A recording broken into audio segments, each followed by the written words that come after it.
Oh God.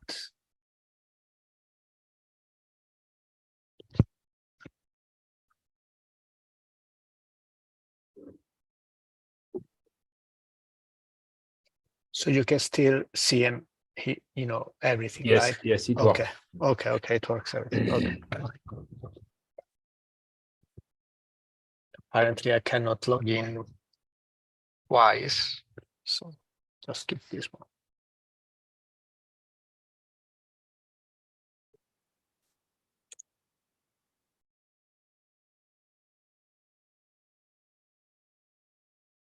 Christoph, you're also set as co-organizer, so you can introduce Alessandro. Okay, thanks.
Hello, Bayou.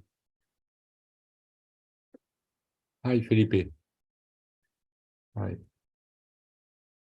Hi there. Hi.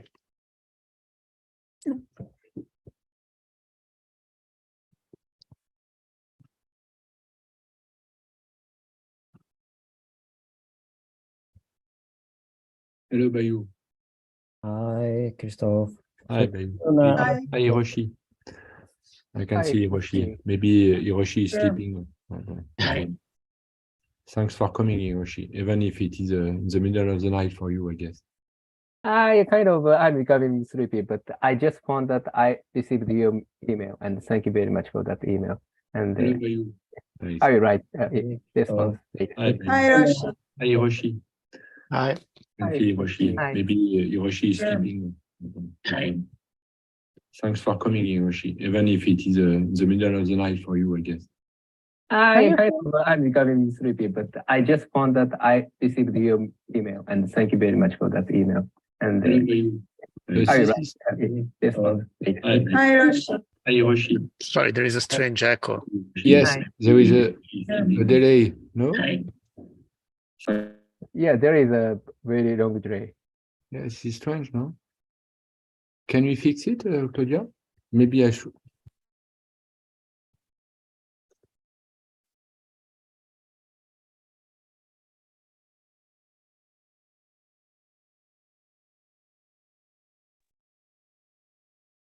Is there still an echo? Just to test. No, I think it's fine. Ah, No, okay, it's now fine. it's fine. Maybe there is an echo between the streaming on YouTube and the live streaming on Zoom. I don't know. Maybe we should wait for a few minutes, no, Claudia? And Bayou. I put the registration on. I think it's the YouTube streaming that gives some problems, but I have eliminated the sound. I don't know why. And yes, perhaps we wait a few minutes.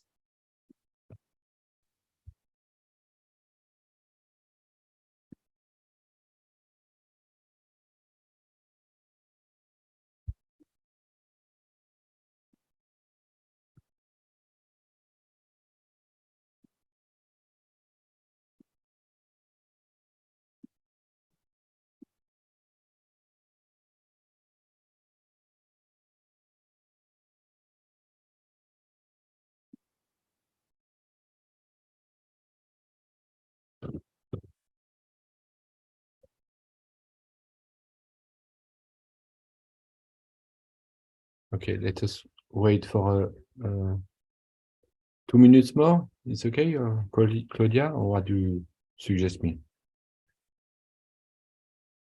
Everything is set. Perhaps I'm not sure that you can put your slides on if Alessandro has his own. Ah, okay. So maybe I should share my.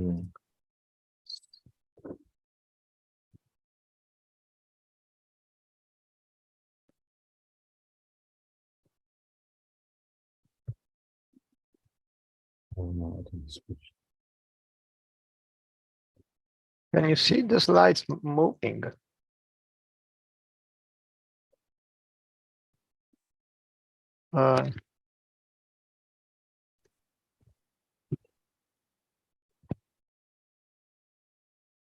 Yeah, okay, so it's very slow, but it works. Okay.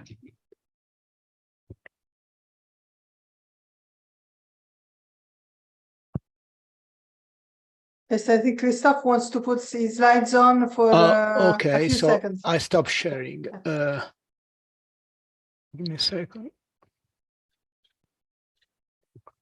I should have, I believe I've stopped. Yeah.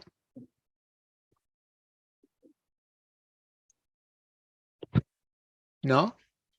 Yes, yes. I do not see any slide anymore. Okay, great. Okay, so should we start by you? Or, yeah? Yeah, maybe I can start by introducing the speaker of today. So welcome everyone.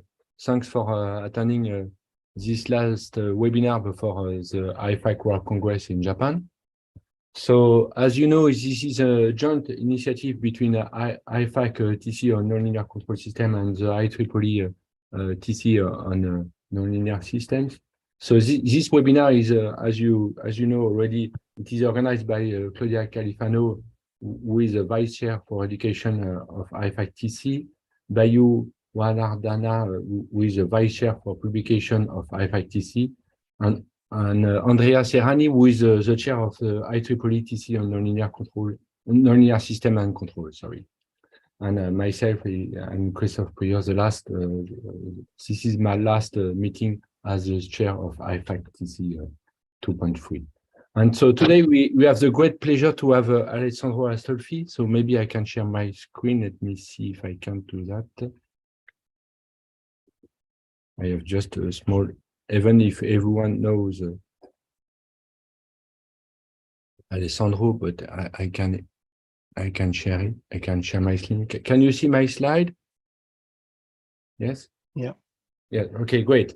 So I don't want to first, so everyone from the IEEE TC and the IFAC TC has all information, all regular information about the webinar. But if you want to register directly to the webinar mailing list, there is a Google form, and you can ask to Bayu or to myself to have the link after the webinar if you want to share this link with colleagues around you. Okay, so Alessandro, everyone knows Alessandro, so I don't need to read his bio in full details.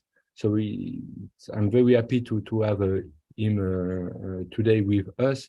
So Alessandro has no more than 2 PhDs, one in ETH in Zurich, Switzerland, close to the mountains here in the Alps, and also another PhD from the University of Roma La Sapienza, and in 1996, and then since then he is working with at Imperial College in London, and he has been during 5 years an associate professor in the same time in Milano, and then since 2005 he is now also a professor at University of Tor Vergata in Roma, and also a professor in Imperial College in London. So, you know, everyone, we know the activities of research activities of Alessandro. Is working a lot on nonlinear control system, mathematical control theory, and control applications. And today, so Alessandro, you know, he's a great lecturer, and he wants to attract a lot of people, and with a very nice, curious title. So it is just when Pantregin meets Bellman, that is a title, very original title, and the abstract you had already the opportunity to read the abstract. So maybe I can save the time and let us switch now to the presentation of Alessandro, if you agree. Okay, so I will stop sharing my slides, and if you agree, Alessandro, you can start sharing yours. Okay, thanks. Yeah. So can View full screen. Right. yeah, nice. It works. Thanks. Excellent. All right. Okay. Thanks a lot. Thanks a lot, Christophe, Claudia, Andrea, and Bayu for the nice invitation. It's a pleasure to see, well, to give this seminar and to see actually so many people are, you know, connecting to the seminar on different time zones. So I apologize for keeping you awake. As Christophe said, I always had a double life, and this probably is responsible for my lack of sleep. But you know, that is you know, a different story. Right. So it is, as I said, a pleasure to give this seminar, IFAC CSS web seminar on, and I would like to focus on you know, optimal control problem and some game theory problem, differential game theory problem. So this is actually based on a joint work with Mario Sassano and Tolasi Mirvaganam. They were both former PhD students, are currently faculty at the University of Rome at Imperial College London. Now, before we start, I always like to have a sort of historical perspective of what we are doing. You know, I would like to point out a very interesting article, so the Cold War and the Maximum Principle of Optimal Control, which actually revisits, you know, the very beginning of optimal control. And, you know, you can see Bellman here to the right and Pontryagin to the left. Allegedly, they never met. And so we could really say that their work was completely independent, and they definitely addressed the, you know, among other things, the optimal control problem from a different perspective. And, you know, while there's been quite a lot of work to try to reinterpret, you know, Bellman's principle using Pontryagin principle and the other way around, we're not trying to do this. We are trying to exploit both principles together in order to get an alternative understanding of optimal control problem. And we will see that these, in a certain sense, lead the way to understand how optimal controller can be numerically computed. Okay, so the motivation for this work are essentially, as I said, the exploitation of the interplay between Pontryagin minimum principle and Bellman principle of optimality. And I would like to understand how this interplay can be exploited in the classical optimal control scenario, but for differential games, but also for iterative learning control. Interestingly enough, we'll be able to characterize optimal feedback as fixed point of a special map, and we will see that this is very powerful implication. Now, on top of this, we will show that the underlying Hamiltonian system, which arises whenever you pose an optimal control problem, can be stabilized, externally stabilized, without destroying the structure of the invariant manifold of this Hamiltonian system. And again, this allows for the computation of approximate optimal control strategies in a robust way. And all of these provides a different insight on game theoretic problems and allows, again, deriving numerical reliable approximation for optimal strategy for differential games, considering Nash equilibrium strategies. Right, so what is the plan of this presentation? I will start with infinite optimal control problem, and very slowly from the linear quadratic case to the general nonlinear control problem. We'll try to understand how the two principles can be exploited together to provide an interesting view, a different understanding of optimal control problem. We'll then move to finite horizon optimal control problems, and we will see that there are some issues and difficulties that we will have to counteract in this particular case, especially the fact that you end up with, as you all know, 2-point boundary value problems. We'll then move again back to the infinite horizon optimal control problem and introduce the notion of controlled Hamiltonians and discuss a new way of doing policy iteration. And this is very useful because it will give us an interesting interpretation of differential games in terms of interconnection of Hamiltonian systems. And as I said, perhaps I should call them controlled Hamiltonian system, but will be more precise as we progress.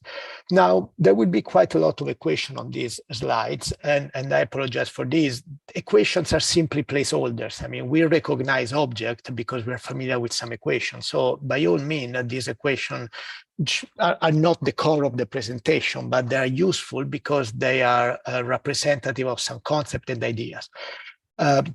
I'm also aware that for optimal control problem, there are important issues of regularity, and there's quite a lot of technical assumptions that have to be done in order to make sure that everything fits together very well, but all of these are not stated. So we assume that everything is as regular as we need, and all technical assumptions are satisfied. All right, so let's start now with the basic ingredient for the linear quadratic optimal control problem. So the whole idea, well, the basic ingredients are, a linear system, and then a quadratic cost function, the underlying algebraic Vergata equation, and the underlying Hamiltonian matrix. Now, interestingly enough, if we try to trace back, the history of optimal control, I would say that the first optimal control problem was solved over 2,000 years ago by Queen Dido, when actually she solved the isoperimetric problem exploiting Green's formula, actually Green's theorem, clearly without having any clue in terms of all these mathematical tools. But I think this is a very interesting historical perspective. Okay, so we're all familiar with this tool. Let's try to provide a graphical interpretation of this tool. So the whole idea is that, suppose that this is the X lambda space. So suppose that I start from some initial condition X0, and I would like to characterize the optimal feedback, which I call K star. So I forward propagate the state along the optimal feedback. And so I get that the state evolves, using the exponential of A plus B K star. So this is the optimal closed loop system for some time t. Now, after some time t, I actually perform the lifting of this point in the X space into the extended X lambda space. And this lifting is actually achieved essentially multiplying the X component by the identity, and the lambda component is obtained multiplying by P star, which is the solution of the algebraic Vergata equation times X of t. So this actually generates a point which is on an invariant subspace on the underlying Hamiltonian system. And if I backward propagate by the same amount of time along the trajectory of the Hamiltonian system, so I have this element exponential of minus ht, and then I reach again this point in time. So the idea is that I forward propagate in time, I lift at this point, I backward propagate in time, and then I project back. So if K star is the optimal solution, and P star is if K star is the optimal feedback, and P star is the stabilizing solution of the algebraic Vergata equation, then I go back to X0. So essentially this for operation, this loop that I've generated starts from the point X0 and gives me back the point X0. So X0 is a fixed point of this map. The interesting observation, and we'll come back to this in a few seconds, is that it doesn't really matter for how long I flow forward in time, and I need to flow backward in time for the same amount, but I can make this loop as tight or as large as I wish, right? All these maps, which are parameterized by t, they have a fixed point at X0. Now, we will see that it is useful to do the loop in the other direction. So you can say that this loop is clockwise. Let's try to do this counterclockwise. So I pick an initial point X0, which is the initial state of the system, and suppose that they have the optimal costate lambda 0 star associated with the corresponding optimal closed loop system. Then I forward propagate along the trajectory of the Hamiltonian system. I project on the X space, and then I backward propagate along the trajectory of the optimal closed loop system. So if everything is optimal. So if lambda 0 star is P star X0, and if K star is the optimal feedback, then again, I go back to X0. Now, the interesting observation is what happens if I start from a point which is not the optimal one, or for example, I don't propagate along the optimal closed loop system. Then you see that I have this sort of black loop where I start from the point X0, lambda 0, and I end up to X0 prime, and then in this case, lambda 0 is equal to 0. So in a certain sense, this shaded area is a measure of the fact that the optimal path that I followed, well, the path that I follow is actually not optimal. So the size of this shaded area is a measure of non-optimality. And so what we would like to do, we would like to understand how to characterize K star and P star in such a way that this shaded area is actually equal to 0, because this tells us that P star and K star are actually the optimal solutions, the stabilizing solution of the algebraic Vergata equation, and the stabilizing feedback. Okay, so let's try to summarize this graphical interpretation with some, sort of equations that are, more familiar to us. So the optimal feedback gain and the solution of the Vergata equation have two important properties. The first one is that K star should be stabilizing. So A plus B K star should have all eigenvalues in the left half of the complex plane. And the second property is that I have a map, and this map I called gamma PK. So this map is parameterized in P and is parameterized in K, and I can formally write this map in this form. So whenever it is evaluated with parameter P equal P star, K equal K star, and for any T, then it has a fixed point at X0. Now, you can actually write this map in a slightly more compact form. So essentially, you see that I have the forward flow phi along the optimal closed loop system. So A plus B K star, if it's the optimal closed loop system, starting from point X0 for time T. Then I compose this backward with the flow of, the Hamiltonian system, and then I perform the projection. I, should then perform the lifting before doing the multiplication, before doing the the composition. Okay, so what we have actually is that this map here is a fixed point, and this may remind us of what typically you see, for example, when you try to study, to explain observability to undergraduate students, that if a function is identically constant, is not only constant for t equals 0, assuming it is analytic, then all its derivative at t equals 0 have to be equal to 0.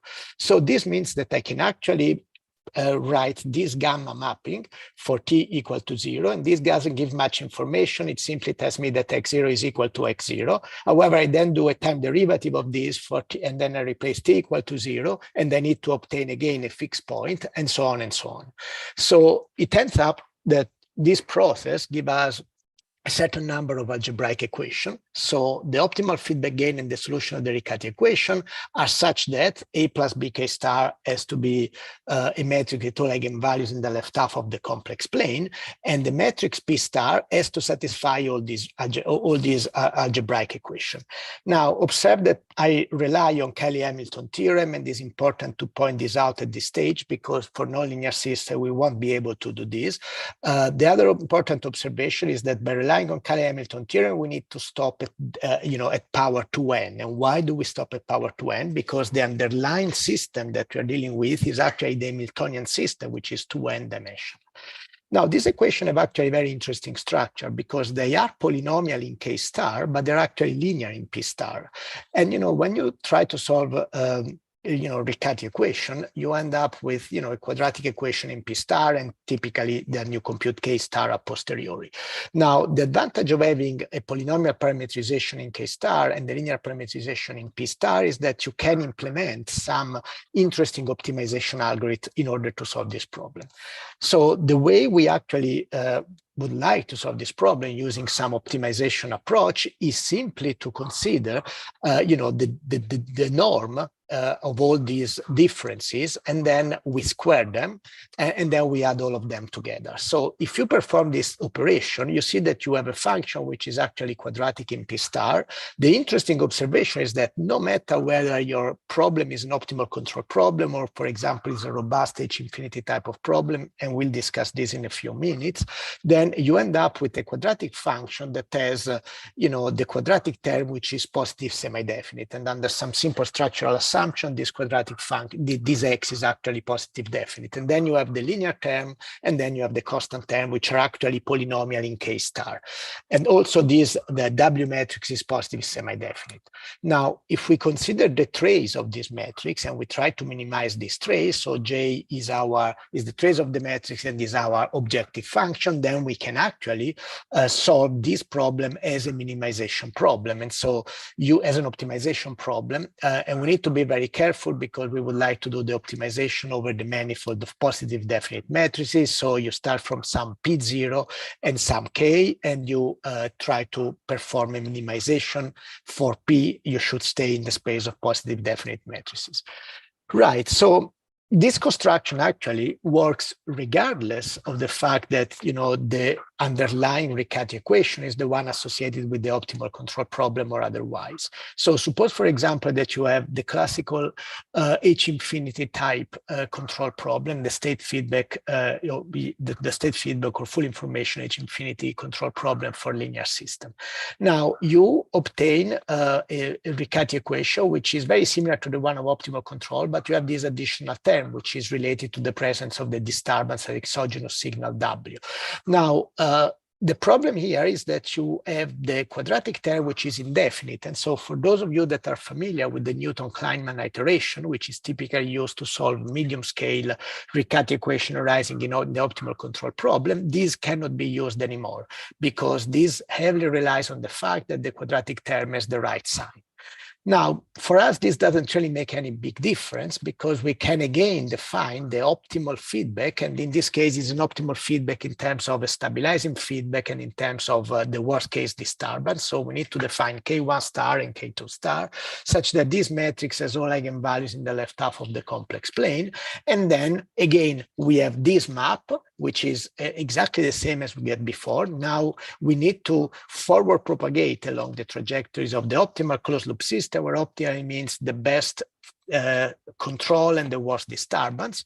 And then we have exactly the similar terms. So you see that we have linear equation in P, possible polynomial equation in K, and we can again repeat the same process and define a cost function and minimize this cost function in order to find the optimal solution to this problem. Okay, so you see that this algebraic Riccati equation that cannot be solved using the Newton-Kleinman iteration is actually such that this mapping has a fixed point. And so again, we can use optimization method in order to solve this set of equations. So just to give you an idea, we can write some pseudocode to solve this optimization problem. And we actually have a complexity of this problem, which is fairly limited. So I'm not a big fan of complexity because they only give a crude measurement of how complex an algorithm is. However, you see here we have our objective function J. Then we can compute the gradient with respect to P and with respect to Kj. We need and then we perform the minimization using essentially the gradient algorithm with an Armillo line search, and you see that the log of J actually has this type of behavior. Interestingly enough, Kleinman iteration works very well for medium scale problem, for example, up to order 10 or even 50. But if you go much higher, then the complexity and the sort of the cost of Newton-Kleinman iteration becomes very, very, very, very, the complexity increases significantly. In our case, the complexity of the algorithm is somewhat half of it in terms of the exponent that you get here. So it can handle much larger problems. Another interesting observation that we can make is that again, for those of you familiar with climate iteration, you typically start with a feedback K that is stabilizing, and then you solve a Lyapunov equation, and then you perform this iteration. So you need to start from a stabilizing feedback. Now, in our approach, we don't have to start with the stabilizing feedback. And, I'll give you a very simple example where essentially we have a scalar problem. So P is the solution of the algebraic Vergata equation, and K is the feedback. And so if we draw the level lines of the cost that I've just described, you see that we get two global minimizers for this function. So two local minimizers, sorry. One is an optimal solution, and the other one is the corresponding destabilizing solution. So the one associated with the destabilizing solution of the algebraic Vergata equation. And then if we consider the domain of attraction of a gradient algorithm, you see that there's a set of destabilizing feedback for which are the one in red, for which the iteration that we have described actually converges to the optimal solution. And, unfortunately, there is also a set of stabilizing feedback for which the optimal solution converges to the set of the destabilizing solution. So in a certain sense, stability doesn't play a big role in the convergence properties for this particular algorithm. And, one has to be very careful in how the minimization is actually performed. Okay, so this is sort of a general introduction of how these ideas can be exploited for linear systems. And as far as I can tell, I mean, once we have an understanding of this idea for linear system, moving to the nonlinear framework is not more complicated. It's just, you just get more complex equations. So we have, a nonlinear affine system. We have a quadratic cost, infinite horizon cost, the underlying Hamilton-Jacobi equation, and the Hamiltonian function. Together with the Hamiltonian function, we have the Hamiltonian system, which is obtained through the gradient of the Hamiltonian pre-multiplied by skew symmetric metrics. Now, the graphical interpretation is pretty much the same. So we start from the point x0 and suppose that I have available lambda 0 star, which is nothing else than the gradient of the optimal of the value function evaluated at x0. So this point is if I, flow forward in time along the trajectory of the Hamiltonian system, this is an invariant manifold. So I flow for some time, and then I perform the projection on the x-axis. I flow backward in time along the optimal closed loop system, where pi star is the optimal feedback, and I should go back again to the point x0. So if I interpret this as a mapping from x0 into x0 parameterized by lambda 0 star, if lambda 0 star is the right one, so it is the optimal initial co-state for the underlying Hamiltonian system, and if pi star is the optimal feedback, then I go back to x0. So again, I have a fixed point. Now, if I start from, if I have an error in my initial point lambda 0, and so I don't start from lambda 0 star, again, I can flow forward in time, project on the x-axis, I can flow backward in time, possibly not along the optimal closed loop system, and you see that I generate this gray region. Again, the size of this gray region provides us the size of, a measure of non-optimality of lambda 0 star and of lambda 0, sorry, and of the pi that we have used. Okay, so this can actually be formalized pretty much as in the case of linear systems. So the optimal feedback gain and the solution of the optimal co-state equation are such that we have a stability requirement and the fixed point requirement. And the fixed point requirement can actually be written simply in terms of composition of flows and projection operation. Now, interestingly enough, we can repeat, assuming that everything is analytic, exactly the same process as before. So we can replace t equals 0, then we differentiate with respect to time and replace t equal to 0, and so on and so on and so on. And then we end up with a set of algebraic equations. So we can use the differential operator DIF, which is defined in this way. While the structure of this equation is not particularly important, what is interesting is that starting from a point x0 and a point lambda 0, we can actually find a set of equations that have to be satisfied by essentially the optimal process.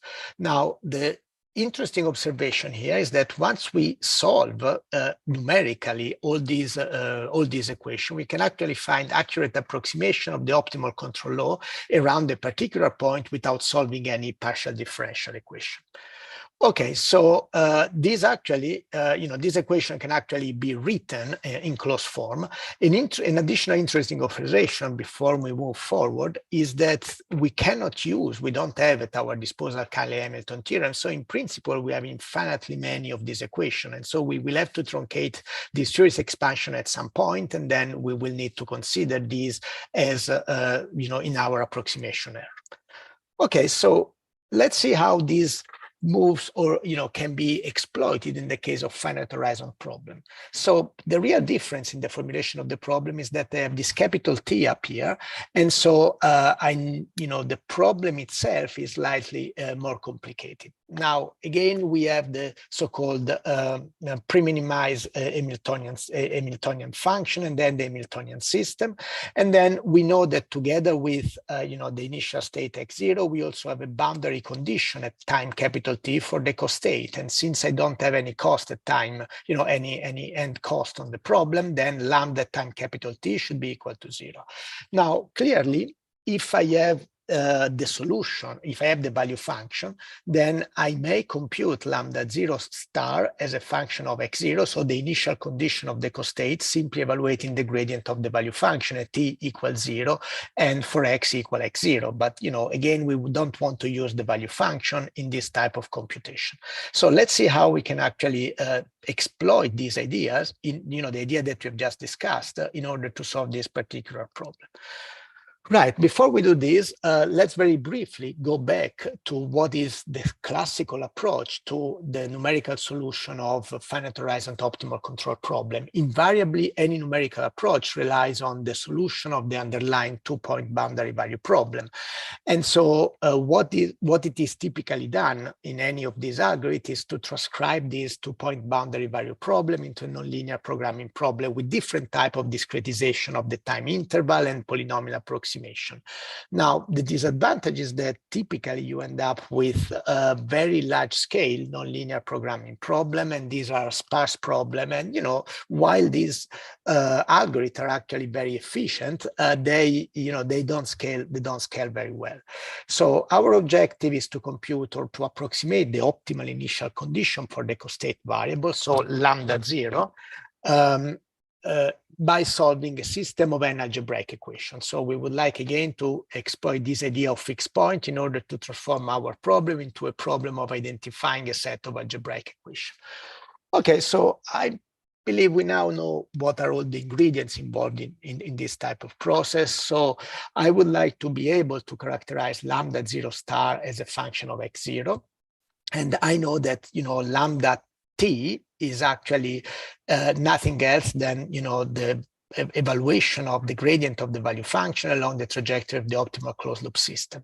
Now, this means that I can characterize lambda 0 with the property that there is a function lambda a, which is defined in the interval 0t, and this is not a great idea because I'm looking for the time being at a function of time, with the property that this function is 0 at time capital T, and then there is a fixed point of this iteration. So again, I have that, there is a function of time here, so this is my optimal costate, essentially lambda a, and then there is a function of time. And this function of time should give back, the x0 lambda 0 initial point. Now, the reason why this is clearly unsatisfactory is that we get t in this position and t in this position, which is what we had in the previous framework. So essentially, we were flowing forward in time, projecting, and then flowing backward in time. But we also have t in this position, and this is definitely something that we don't want to have. So how we can get rid of this? Well, the whole idea is okay, so this is essentially describing, what I've just discussed. So the distance between, the final point of this tree operation and the initial point is again a measure of non-optimality.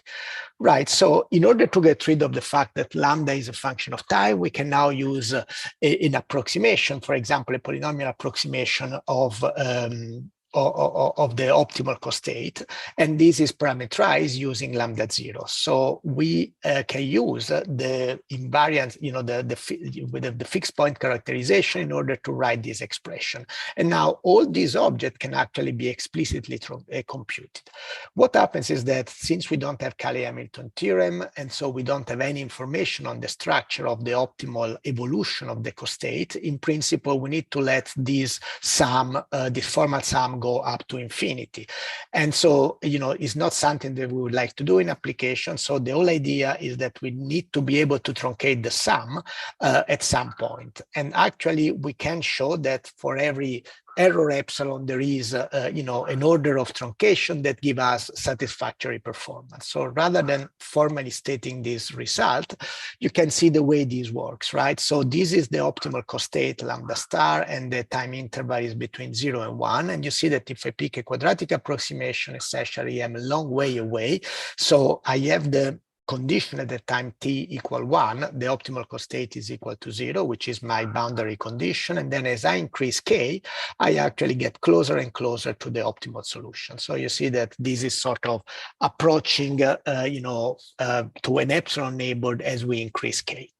Now you can actually do, perform a much better type of analysis. So you can, in a certain sense, start from some initial condition, and then you can start performing minimization in various directions, so with the various components of the co-state.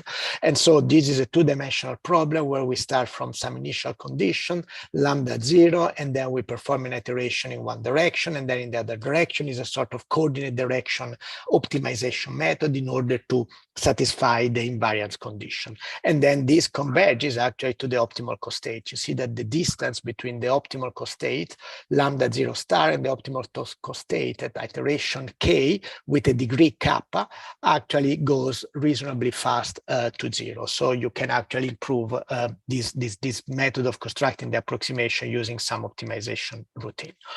All right, so interestingly enough, there is no reason why we should really iterate on the co-state, right? So we know that there is a boundary condition at t equals 0 on the state and the boundary condition at capital T on the co-state, and we have opted to keep x0 known and try to backpropagate lambda at time capital T, which is equal to 0, back to 0. But we can actually perform exactly the operation, the iteration in the opposite way. So the whole idea is that we can parameterize the optimal state in such a way that, again, these maps are now sort of flown in the opposite direction. So backward in time, and then we perform a projection, and then forward in time. And then we have that the point 0, don't forget that lambda at time capital T has to be equal to 0, xt should be a fixed point. And clearly in this case, x at time capital T is not known, but what we have is that at xa at time capital T is equal to xt. And this is where you see that there is again a fixed point. So you can repeat all the discussion that we had before in this case. Now, the question is, why would you want to solve the problem in this sort of, backward in time way rather than the forward in time way that you have just seen? The advantage of this formulation is that if you have constraint on the states, you can actually embed this constraint in the fixed time, in the fixed point condition. So suppose that the state does have to evolve outside a certain region of the state space, then you can embed this condition into the characterization of the optimal state that you get through this fixed point equation. Okay, now after this, we'll try to go back to the infinite reliant optimal control problem, and I present here again the same ingredient that we've just discussed a few minutes ago, and I would like to introduce a new notion, which is the notion of controlled Hamiltonian. Now we all know that the Hamiltonian matrix, under some standard assumption, has a split, a split spectrum. So there are n stable, asymptotically stable eigenvalues, and then unstable eigenvalues, and this is very strong properties of the Hamiltonian matrix, but actually is very bad when you want to perform integration of the Hamiltonian system, because you may encounter, small numerical errors can actually generate very large errors. Okay, so what we would like to do now, we would like pretty much to repeat what we have done in the previous part of this presentation, where essentially we perform, a sort of iteration where you start from, say, a stabilizing feedback, what we now call a policy, and then we compute an associated solution of the Vergata equation, which is a solution of an Hamilton-Jacobi equation, and then we try to assess whether, these are a fixed point of our characterization. If this is not fixed point, then we improve the feedback. So we improve the policy and we repeat the iteration. Now, policy iteration is essentially, is very well known in application. In the case of linear quadratic regulator, is nothing else than the Kleinman iteration. And so we have two steps. The first one is what we call the policy evaluation. And so we need to estimate, to provide an estimate of the value function. We use an estimate of the value function to provide an estimate of the feedback law. And the quality of this estimate is typically assessed using something that we call the Bellman error. This is what is called in reinforcement learning, for example. Now, the estimate of the value function is then also used to update the optimal feedback. And so that's why we improve our policy whenever we improve our estimate of the value function. So how do we do that? So we essentially need to define the Bellman error, which is defined on the basis of a pre-minimized Hamiltonian. And this is nothing else that, the Hamiltonian, where we have the running cost and then the Lagrange, Lagrange multiplier times the differential constraint. And then what we observe that for all time, the pre-minimized Hamiltonian evaluated along the optimal closed loop system, along the optimal value function, which is the, lambda as a function of time is the gradient of V, and along the optimal x of t has to be equal to 0. But this equal to 0 again is equal to 0 for all t. And this is very important because it's essentially an invariance condition. So I can actually define a Bellman error simply replacing the optimal feedback and the optimal value function with some approximation. Now, if these approximations are actually the right one, so if there is no error, then E of t is identically equal to 0 for all t. Otherwise, there is a non-zero error that in some sense we need to try to minimize. Now, the Bellman equation can be defined in several ways. For example, in integral reinforcement learning, there is an integral version of this, which is actually evaluated over a moving windows. So this is the classical way in which policy iteration is performed. So we would like to propose an alternative assumption which relies on the invariance property, which is suggested by this equation. So the idea is that the Hamiltonian function, as I said, evaluated with an approximation of the value function, provides sufficient information to characterize the value function at a single time instant.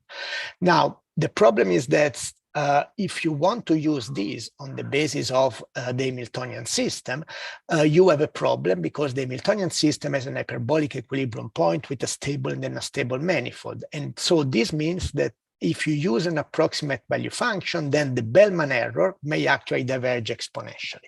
So let's see why this is the case. So suppose that I have an Hamiltonian system and S is the stable manifold. Then suppose that I start on the stable manifold with a tiny little numerical error.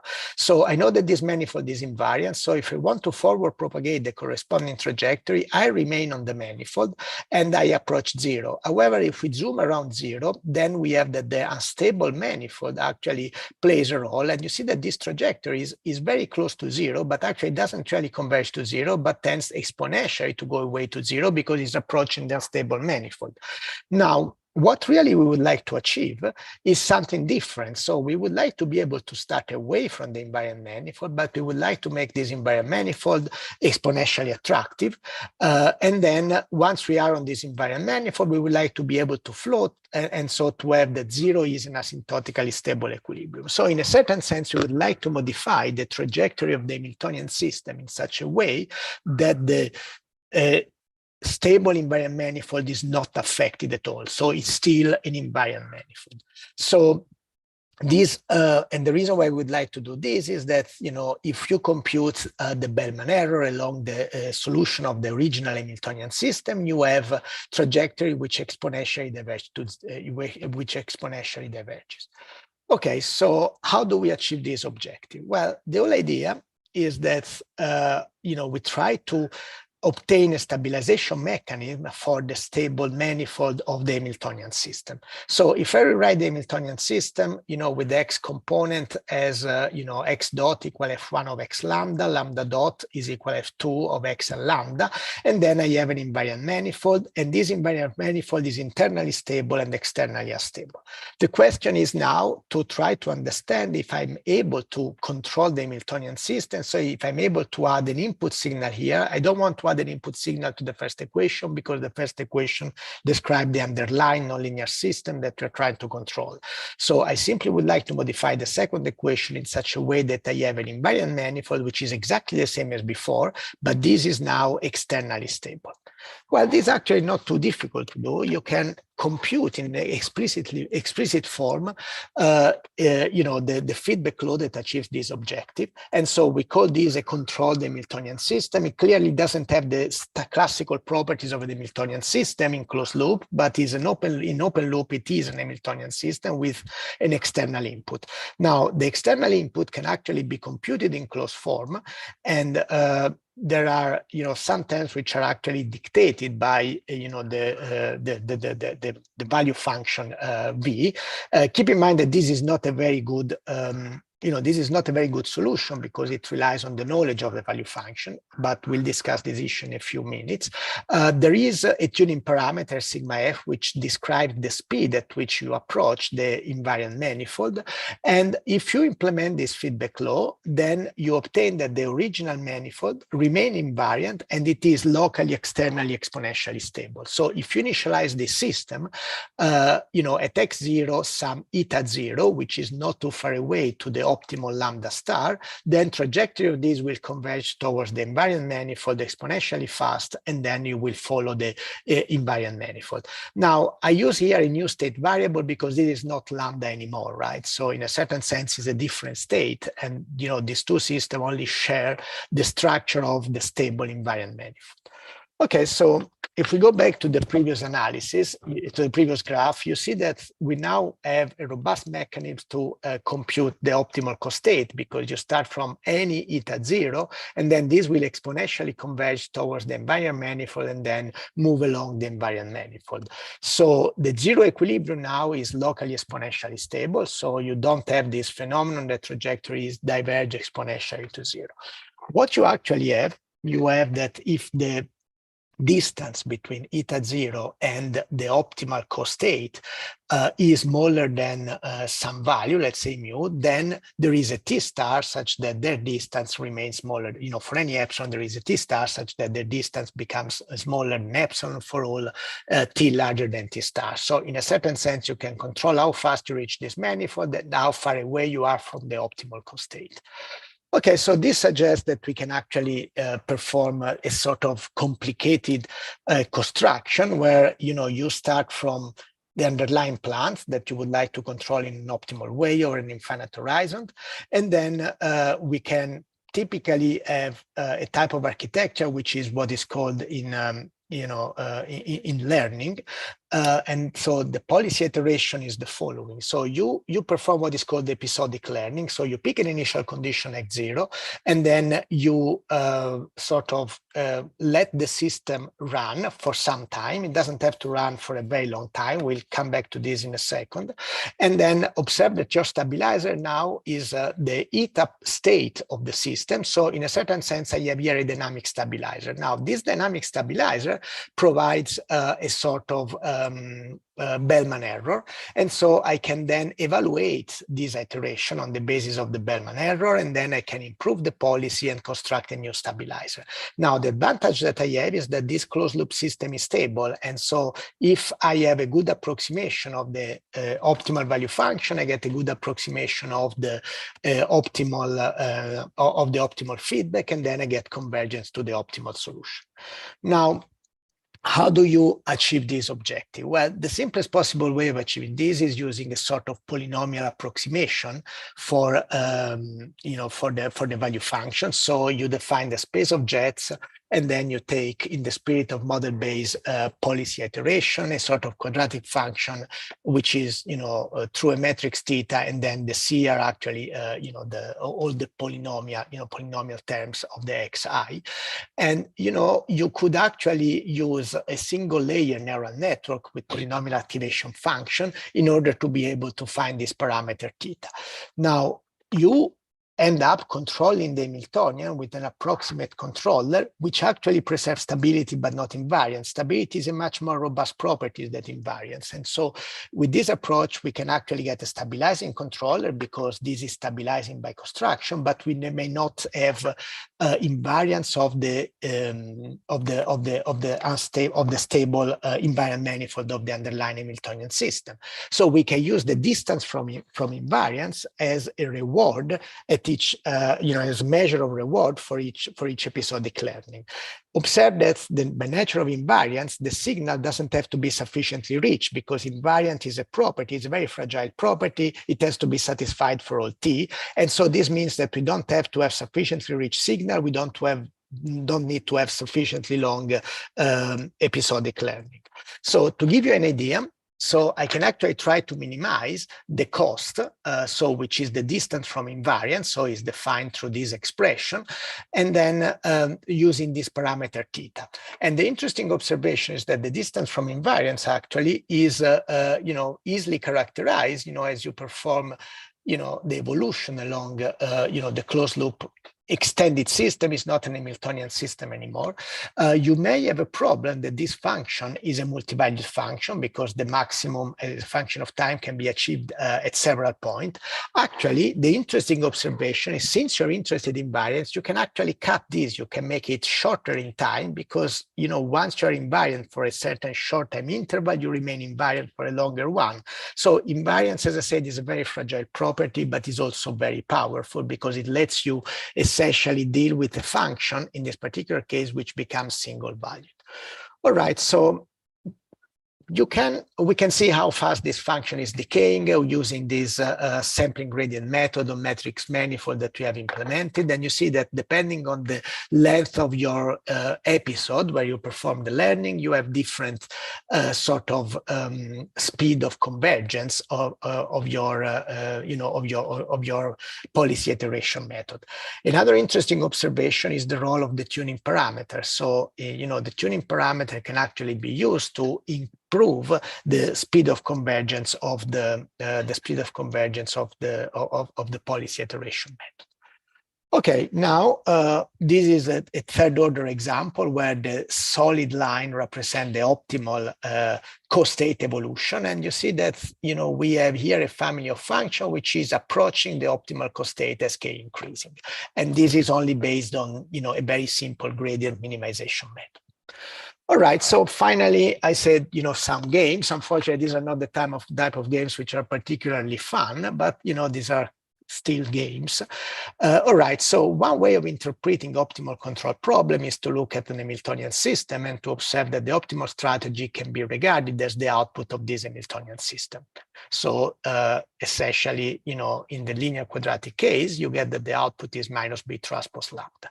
Now, if you have a two-player game, then you can have a look at what we call the single player system. And the difference is that all of a sudden, this Hamiltonian system has also an input, which is essentially the effect of the other player. And so a two-player game can actually be interpreted as the interconnection of two single player system, and where essentially the output of one goes into the input of the other and so on. So this is a classical sort of feedback loop type of interconnection. Now, the problem that you have pretty much as in the case of a Hamiltonian system is that this interconnection may not have a stable equilibrium point. So how do you deal with this? So if you're only interested in open loop Nash equilibrium strategy, then you can actually, first of all, observe that these are the output of this feedback interconnection port control Hamiltonian system. The problem is that this is a feedback interconnection with a positive sign in both ways. So you cannot exploit passivity theorem. And so the underlying energy function is not bounded from below. So the underlying invariant manifold of the corresponding Hamiltonian system is actually externally unstable. But we now know how to fix this problem, so we can essentially approximate robust Nash equilibrium strategies simply considering this interconnection and considering controlled Hamiltonian. So we add this new control variable, V1 tilde and B1 tilde, and you see that we end up with a situation in which the original evolution of the optimal feedback, I mean, you can get approximation of these, and then this is exponentially diverging pretty much for the same phenomenon that we described below. Or you can have a situation where the optimal feedback, the optimal Nash equilibrium strategy are actually converging, because we have been able to transform the unstable Hamiltonian system into a stable system where the invariant manifold remains unchanged.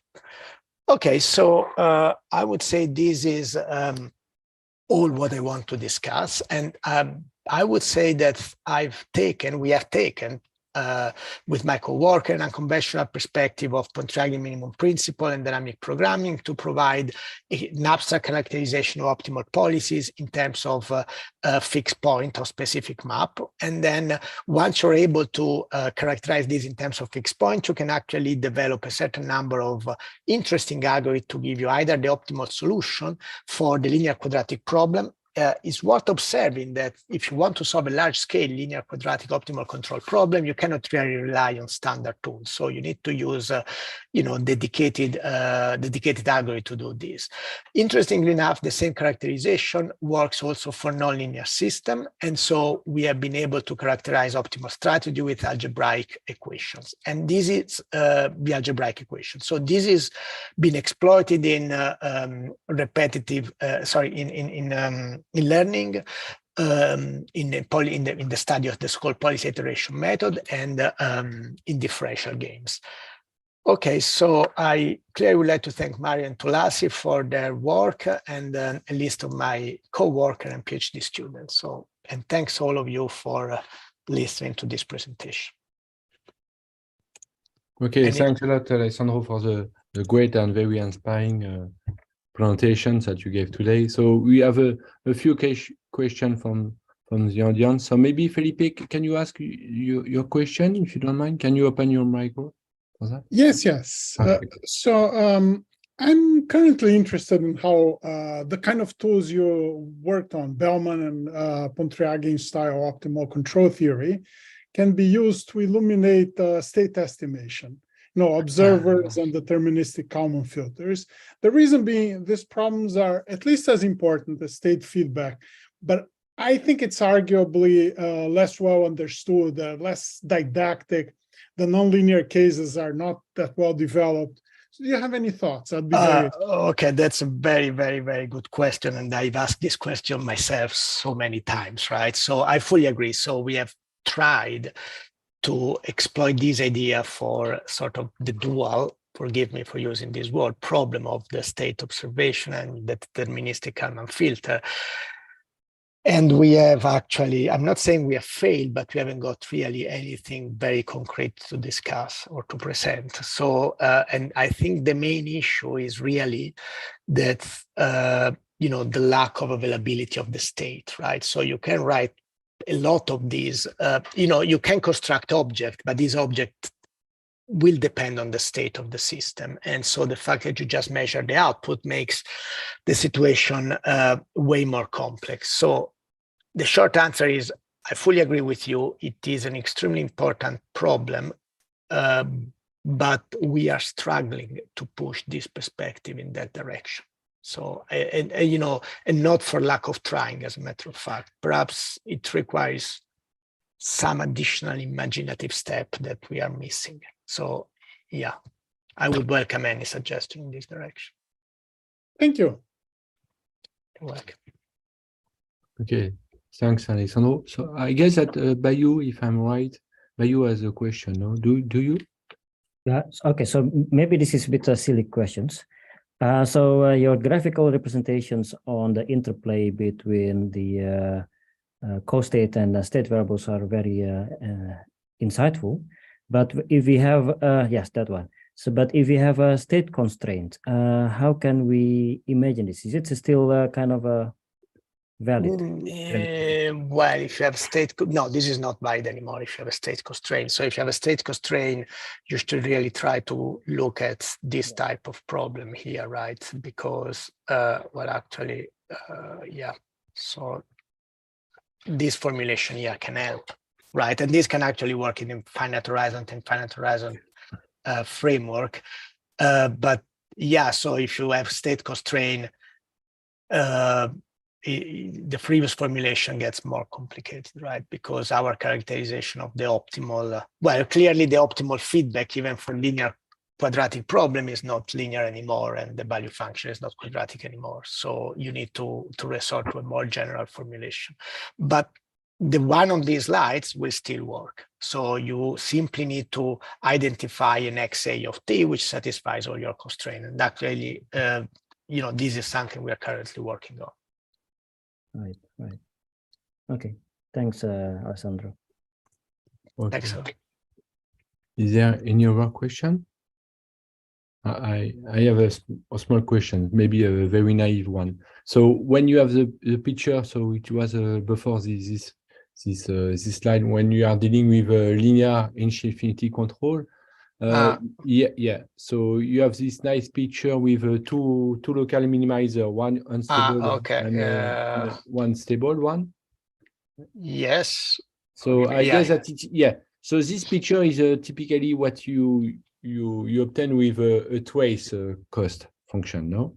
No, yes, we trace the trace cost function, and keep in mind that this is a scalar system, right? So this is like x dot equal. So if you change the cost, of course, the local minimizer will change. Oh no, the local minimizer are well, okay. So the cost has to be a cost on these zeros essentially, right? So you want to make sure that these are all zeros. So the most naive way of doing this is simply to take this matrix transpose times itself. You add this to the next one, you add this to the next one, and so on and so on. So you can do more clever stuff, right? The reason why we're doing this is that this structure still retains the fact that the cost is actually quadratic in P. Right. And so this is very useful. And this quadratic and this convex, because as a matter of fact, it's strictly convex because you can prove that under standard reachability and assumption, the X is positive definite. So the reason why we do this is precisely because of this, because there is this structure here. Clearly, then for each fixed K, you have these nice properties, but then, for different, as you change K, then you also change these. But and this quadratic term does not depend on K, right? Okay. So you can probably consider other kind of. Absolutely, we can consider our other type of cost. Maybe H-infinity gain. And, fine. Okay, great. And is there a way to penalize the local minimizer that is corresponding to unstable control? I mean, maybe we can penalize and be sure that we converge to. Well, you clearly have these stability conditions. So, so you can add these conditions as an additional term in your minimization. Okay, nice. Okay, great. Thanks a lot. Thanks. Is there any other question? No. Do not hesitate. Huh? So we have still a few minutes. No, it's okay. Yes, I have a question. Hiroshi, yes. Yeah. Kind of the time. Hi, the time is not optimal for me to keep my brain fresh enough to be able to catch up with very inspiring but difficult theoretical presentation. But my question can be three. And when you look at the nonlinear system, so you need to know you need to determine how much terms you use. You need to stop the kind of expansion somewhere. And you mentioned that you are going to elaborate it. Yes. So if you stop this expansion, essentially what you're getting a polynomial approximation of your optimal feedback. And the whole idea is that clearly this is not so you will get a state feedback. So the advantage of this approach is that you will get state feedback and you can get a polynomial approximation of the optimal state feedback. So what you have to do, you need to sort of implement this in a receding horizon way. So you start from some point x0, you solve this equation, and up to a certain order, you have this polynomial approximation of your optimal feedback, and then you can repeat this computation after a while. The other possibility is to patch together feedback that you obtain out of this, and we've also looked into that. So you create a grid and then you patch together polynomial approximation. It becomes a very complicated-ish problem when you have a high-dimensional system because of patching together the various regions where the approximation is defined. So the way we actually always implement this is using a receding horizon approach. So you try to solve very accurately this equation at your starting point, and then you use a feedback controller for a while, and then you sort of modify the coefficient of the polynomial approximation. Okay, so that part can be difficult to catch up with, but that point would be very interesting and important to make these things work and very efficient. Yeah. I think. Yeah. Thank you. Thanks. Okay, so we do have a very positive comment from Emilia and from Felipe in the chat. So I don't know if there is any other question now. No, if there is no question, maybe we can thank Alessandro again for the great lecture, and hope to see you face to face soon. Okay, thanks a lot. Thanks for the invitation. Thank you. And see you later. Ciao. Thanks. Bye. Bye. Thank you. Thank you.